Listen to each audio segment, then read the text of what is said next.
Hello everyone. Now supreme court ने एक interim stay लगा दी है एक जजमेंट पे of Karnataka high court in a case which involves a gaming company called Gamecraft and the GST department. अब ये केस इतना इंपॉर्टेंट क्यों है कि हमने इसको इस एक वीडियो में कवर किया है बिकॉज ये जो केस है that is related to online gaming industry, जो कि आपको पता है हमारे कंट्री में बहुत रैपिड पेस से ग्रो कर रहा है। और इससे रिलेटेड अगर कोई केसेस आते हैं या इससे रिलेटेड अगर कोई इश्यू होता है तो आपको जानना चाहिए, ऑल्दो इन्फॉर्मेशन के हिसाब से भी, and also if you are preparing for UPSC, if you are going to write mains answers, तो आपको ये सारी इंफॉर्मेशन काफी यूजफुल हो सकते हैं अपने आंसर फ्रेम करने में। Now my name is Anshuman and you are watching the YouTube channel of Edukemy. और इस वीडियो में we are going to discuss some important terms like taxation on online gaming and कुछ टर्म्स हैं जो कि इंटरनेट पे आप अक्सर देखने को मिलता है, जैसे आपको पता है game of skills end game of chances. तो चलिए करते हैं स्टार्ट। नाउ ये केस कहां से स्टार्ट होता है पहले हमें उसे समझना चाहिए, उसको थोड़ा सा आपको बैकग्राउंड समझना पड़ेगा, तब जाके आपको चीजों में क्लैरिटी आएगी। Now on September 8 last year यानी 2022 की बात है, जीएसटी डिपार्टमेंट एक इशू करता है intimation notice under section 74(5) of CGST act, जिसमें उन्होंने एक games craft company, basically this is a Bangalore based online gaming company, बिल्कुल इंडियन कंपनी है ये, और इनको ये इन्होंने कहा है कि यू हैव टू डिपॉजिट। आप देख सकते हैं इतना बड़ा अमाउंट उन्होंने इस नोटिस में उनको भेज दिया, करीबन कितना है 21,000 करोड़ एज पेनल्टी, टैक्सेस और इंटरेस्ट का अगर अमाउंट जोड़ दे तो it will sum around 21,000 crore जो है वो आपको जमा करना है बाय सितंबर 16, 2022। अब किसी भी कंपनी के पास अगर ऐसा नोटिस आएगा तो उसके तो हवाइयां ही उड़ जाएंगी, क्योंकि 21,000 करोड़ आप समझ रहे हैं in terms of taxes, penalties, अगर उसे पे करना हो तो आप समझ सकते हैं कितना बड़ा मुश्किल का काम हो सकता है। नाउ इसके बाद क्या होता है, यहां पर ये जो केस है इसको हमने पहले समझना चाहिए। तो ये जीएसटी डिपार्टमेंट ने क्यों ऐसा एक इंटीमेशन नोटिस भेजा, तो एंट्री 6 है of schedule 3 of the goods and services act 2017 which entails that lottery, betting and gambling are taxable as actionable claims. Notably, games of skills attract 19% GST while games of chances attract 28% GST। इसका मतलब क्या हुआ, आपको बहुत आसान भाषा में समझाने की कोशिश करते हैं कि एंट्री 6 है schedule 3 of the goods and services act 2017 में, जिसमें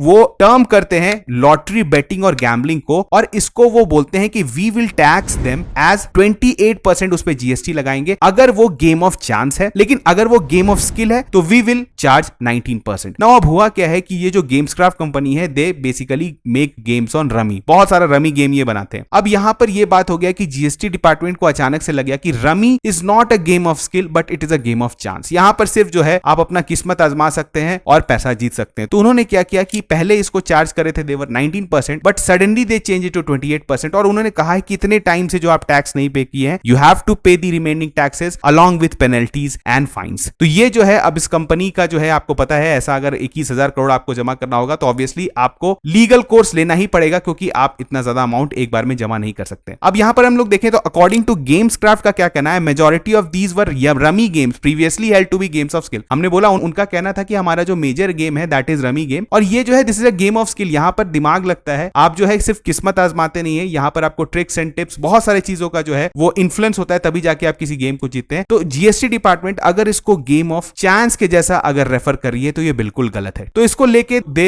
रीच दी कर्नाटका हाई कोर्ट, क्योंकि ये बैंगलोर बेस्ड कंपनी है और उसी के जुरिसडिक्शन में आता है। तो कर्नाटका हाई कोर्ट पहुंच जाती है और कर्नाटका हाई कोर्ट ने भी बिल्कुल यही डिसीजन दिया इन दी फेवर ऑफ गेम्स क्राफ्ट कि ये जो चार्जेस लगाई गई है 21,000 करोड़ का, this is illegal and arbitrary. उन्होंने ये साफ साफ अपने जजमेंट में लिखा है। अगर आप उनके जजमेंट को पढ़ेंगे तो GST departments argued vain and futile attempt on the part of the respondent to cherry pick stray sentences from the judgment of various courts including the apex court and this court and other high courts and try and build up a non-existent case। इसका मतलब क्या हुआ, जो GST के द्वारा जो GST department के वकील थे उनके द्वारा जो दलील दिया गया उसमें अनुसार वो किसी तरह से कोशिश कर रहे हैं कि जो बाकी हाई कोर्ट के या सुप्रीम कोर्ट के जजमेंट्स आए हैं वो किसी तरह से इसको कैटेगराइज कर दें as a game of chance. जो यहाँ पर रमी है इसको कैटेगराइज कर दें as a game of chance, तो they can put a penalty of and tax of 21,000 crore. लेकिन आपका जो है कर्नाटका हाई कोर्ट ने इस पे जो है बिल्कुल गेम्स क्राफ्ट के फेवर में दिया कि ये बिल्कुल ही ऑब्नॉक्शियस है, इस तरह का जो है आपको पेनल्टीज नहीं लगाना चाहिए, और उसके बाद से जो है आप समझ रहे हैं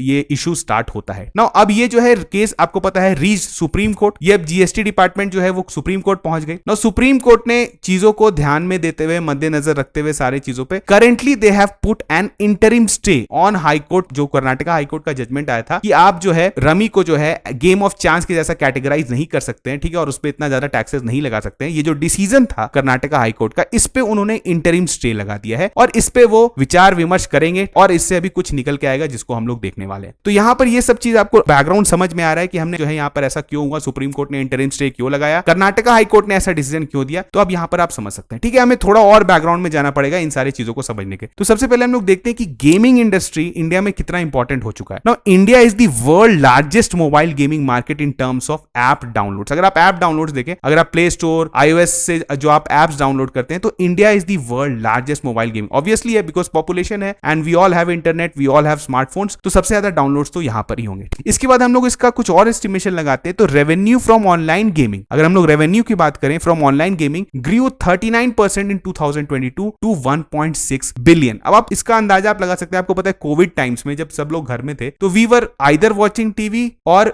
लिसनिंग म्यूजिक और प्लेइंग गेम्स। हम लोग मोबाइल पे काफी गेम खेल रहे थे, लूडो खेल रहे थे, पोकर खेल रहे थे। तो उस समय क्या हुआ कि इस मार्केट में सडन बूम आया और आप देख सकते हैं कि यहाँ पर रेवेन्यू जो है वो 39% से काफी ज्यादा बढ़ गया। Now the sector is expected to, इसका एक्सपेक्टेड अगर हम लोग ग्रोथ देखें तो by 20% by financial year 2025 to reach INR 231 billion, मतलब इंडियन रुपीज में देखें तो 231 बिलियन इंडियन रुपीज जो है इसका नेट वैल्यू होने वाला है इस सेक्टर का। Now India has the largest fantasy sports market, आपको पता है ड्रीम 11 और फैंटेसी क्रिकेट लीग, बहुत सारा ऐसा गेमिंग्स आ गया है और ये जो इसका यूजर बेस का जो करेक्टली है दैट इज 180 मिलियन। आप समझ सकते हैं इतना जो है पूरे यूरोप को भी मिला दे तो इतना ज्यादा यूजर्स आपके पास नहीं रहेंगे। करंटली 2022 में अगर हम लोग देखें तो 421 मिलियन ऑनलाइन गेमर्स हैं and expected to reach 442 million by 2023। तो ये अगर हम लोग देख लें apart from fantasies game different और भी गेम्स है जैसे PUBG and all these games, तो इसके अगर हम यूजर को अगर मिला ले तो इट इज अप्रोक्सीमेटली 442 मिलियन। अब आप इस स्टैट्स को you can use in answer also, अगर आप मेंस का कोई भी आंसर लिख रहे हैं और ऑनलाइन गेमिंग से रिलेटेड है तो you can use this stats. इसके बाद हम लोग कुछ और स्टैटिस्टिक्स देखते हैं। देखिए इंडियन गेमिंग जो है industry raised 2.8 billion from domestic and global investors in the last 5 years। Now foreign के भी काफी इन्वेस्टर्स का जो है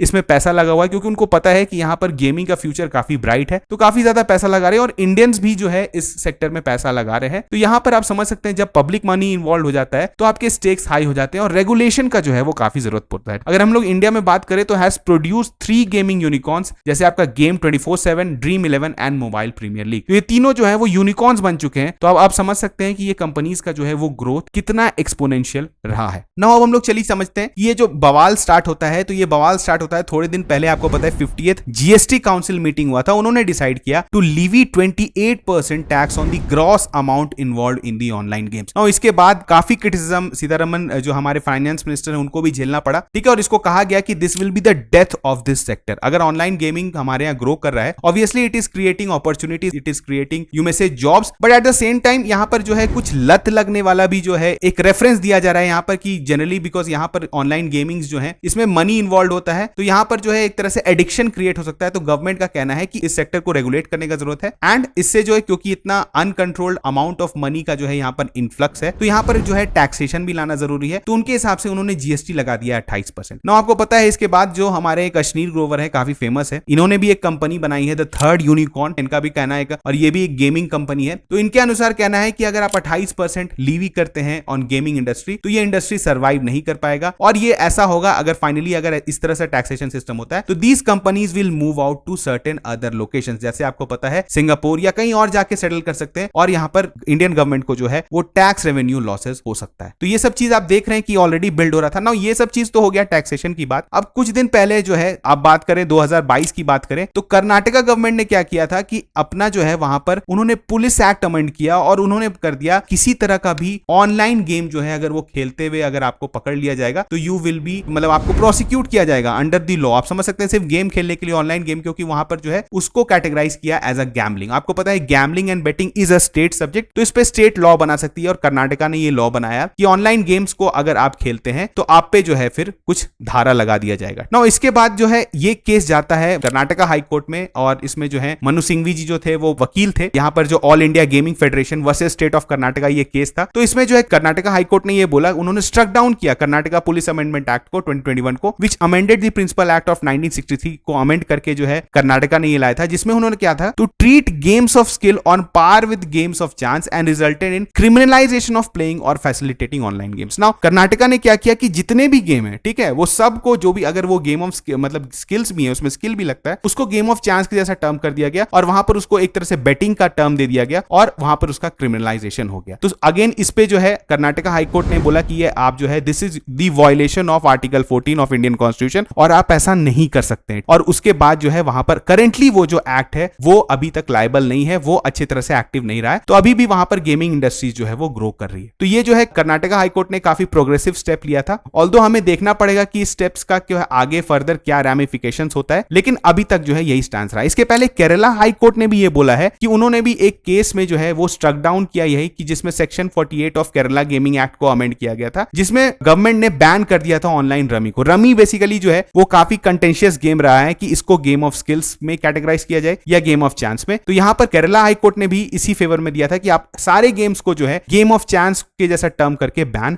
नहीं कर सकते। अब देखिए इसमें हम लोग देखते हैं कि गवर्नमेंट ने अभी तक क्या कर रखा है। ये तो अभी तक जुडिशरी ने इंटरवेंशन किया है और जो डिपार्टमेंट जो है वो कंपनीज को जाके जो है वो परेशान करिए। तो इस पर एक टास्क फोर्स सेटअप किया गया था ministry of electronics and information technology MeitY के द्वारा, जो यहां पर रिकमेंडेशंस किया था। आपको पता है हमारे यहाँ गेमिंग इंडस्ट्री तो ग्रो कर ही रहा है, इतना $1 बिलियन का इंडस्ट्री हो चुका है, तो ऐसा नहीं है कि इसको बिल्कुल खत्म कर देना चाहिए, क्योंकि फिर आप समझ रहे हैं कि अगेन अभी हमारे इकोनॉमी का सिचुएशन ऑलरेडी खराब है और अगर आप ऐसे अपॉर्चुनिटीज को भी क्रश कर देते हैं तो ये पूरा हमारे जो स्टार्टअप्स आ रहे हैं इस फील्ड में ये उनके लिए अच्छा नहीं होगा। अब इस जो टास्क फोर्स जो बनाई गई थी, इन्होंने क्या रिकमेंडेशन दिया, इन्होंने कहा गया कि central level law for online gamings. यहां पर देखिए आपको पता है जो गेमिंग, बेटिंग, गैम्बलिंग ये सब जो है these are the subjects of state, तो स्टेट इस पर लॉ बनाती है, लेकिन उनका कहना था कि आपको एक सेंट्रल लेवल पे ऑनलाइन गेमिंग के लिए बनाना पड़ेगा लॉ, क्योंकि इसमें आपको पता है रियल मनी एंड बहुत सारा चीज जो है इसमें इन्वॉल्व हो रहा है, तो एक सेंट्रल लेवल पे भी लॉ होना चाहिए जिसके अनुसार जो है स्टेट्स अपना लॉ फ्रेम कर सकते हैं। Now it has also recommended creating a regulatory body for the online gaming industry. अभी तक हमारे यहाँ कोई भी रेगुलेटरी बॉडी सिर्फ गेमिंग के लिए जो है